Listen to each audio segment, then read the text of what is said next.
Hello and welcome here.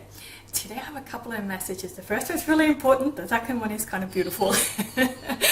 But I just wanted to point out, in case you haven't seen it yet, that I have an online community called Thriveroo Community, and at the moment there you can have a discount voucher. But today is the very last day you can use that. So if you've been sitting on the fence or thinking about joining the Thriveroo community, today is a good day. So if you have any questions, then please reach out to me. I'm happy to answer them. It's a very small group of very engaged and vibrant people, very committed to their inner healing and growth. So we have lots of Zoom calls, like we mostly meet in Zoom. We live in Zoom land. But yeah, we just have calls. There's about 4 calls every week that you can choose from. You can join them all, or go just one, however many you like, for us to catch up and have a discussion, whether this is going deeper on something that we've read or seen, or a practice that we've had, or whether they have some wins or some challenges that we want to brainstorm. I love celebrating wins there, but it is to have a conversation about what is going on for us on a day-to-day basis, on a level. We all get it because everyone has a lived experience of complex PTSD, so you can have conversations you couldn't have with other people. They just wouldn't understand that. So that's really beautiful. But we also have guest speakers and all sorts of different topics, whether this is on dissociation or Alexander technique and internal family systems, and we have art therapy classes, like we have one I think on the 8th of February. So there's so much going on, and it is just so supportive, so beautiful. So anyway, that's enough. As you can tell, I'm super passionate about this. It was always my dream to walk on this journey with like-minded people. So, and it's finally kind of come through. So, but I have another message for you guys. And that this month, that's actually free. If you want to join the book club, you're welcome to do so too.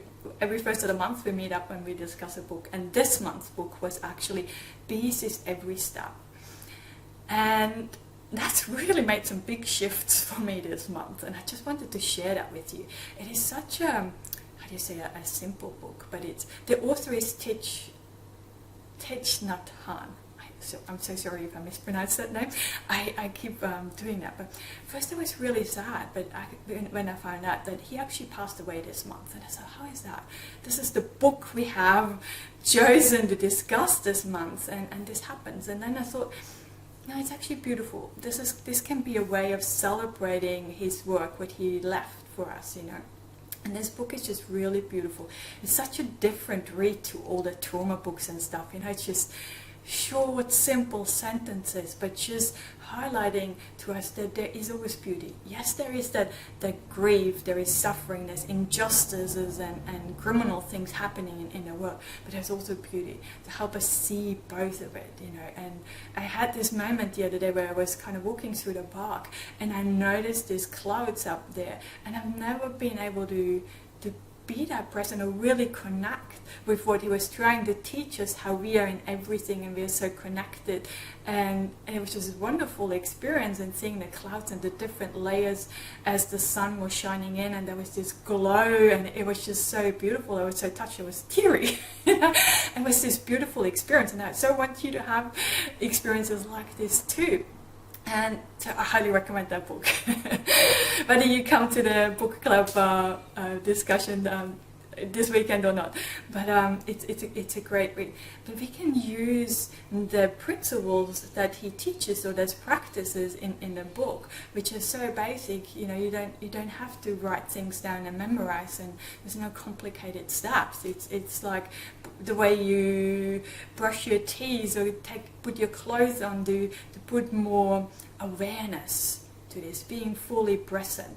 And I don't know about you, but dissociation is one of my default coping mechanisms. So I had to work really hard to not do that. And anything that we do by default, like all humans, whether they have PTSD or not, we slide into this kind of disengaged kind of way. Like we just do things. Like even at work, have you got certain things that you do every day? You just don't even have to think about it anymore. And if someone asks you, how do you do that? You actually have to go and do it to tell them, because you don't even know anymore. That's how automated it is. It's almost like the body just does it for you without you having to think at all, right? And that can lead to us feeling kind of less fulfilled or a bit empty, or that life loses its spark, kind of thing. And I really connected with that today when I was in the park. Oh, that wasn't today, sorry. The other day when I was in the park, I really connected that. You can see that experience is still so alive in me, that I just really had this moment and realizing that's where the joy is. That is where the beauty of life is, when I can bring that back and be really alive and aware and present in that moment for those little things, Yes, that was really beautiful and stunning. But you could have also said the clouds are just ordinary, they're there all the time. But without the clouds we wouldn't be, and how we are all interconnected. So that was my experience. And if you had experiences like that too, where you had those moments where you're just so touched by something because you were just so present, compared to if you dissociate like me too at times, that you had an experience like that, please let me know too. I would love that. I would love to hear that. So, but as always, sending you lots and lots of love and rainbows to brighten up the tough times just a little. See ya, bye.